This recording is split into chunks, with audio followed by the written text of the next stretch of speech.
wa Mwari ari pakati pedu atiunganidza nasi uno pamurewa.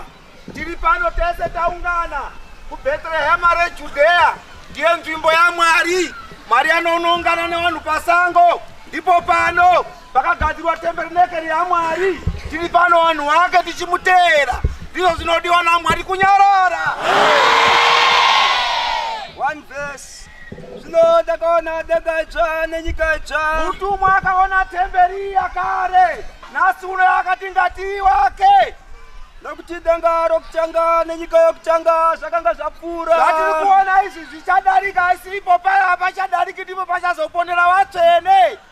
Negungwa rakanga risisipo. Zvamuri kunzwa makungwa ari kuzara anenge asisipo. Ndikaona guta dzvene. Mutumwa akaona guta dzvene. Jerusalema idzva. Jerusalema idzva riri kuvakwa riya. Richiburuka richibva kuna Mwari. Iro rakanga richibva kuna Mwari.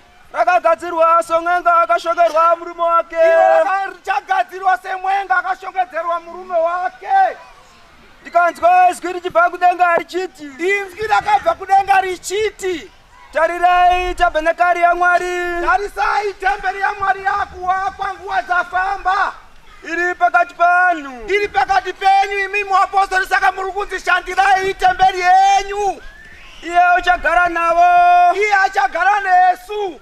Iwo achava vanhu vake. Isusu tichava vanhu vake. Mwari amene uchava nawo. Isusu tichava naMwari. Isusu Mwari achava nesu.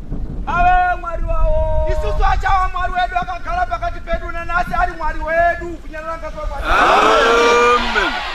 Tinotenda mutumwa waMwari pamakati vanhu vaungane pamurewa vaungana. Wari pano patemberi yenyu Mwari. Wakomborerei, tinochema pamberi penyu.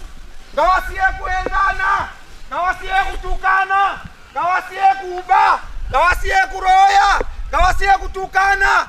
Munhu waMwari anoda zviro zvese zvakati chechetere. Vanhu ngavadanane sekutaura kunoita mutumwa, kuti kana mukasadanana kudenga hamusviki.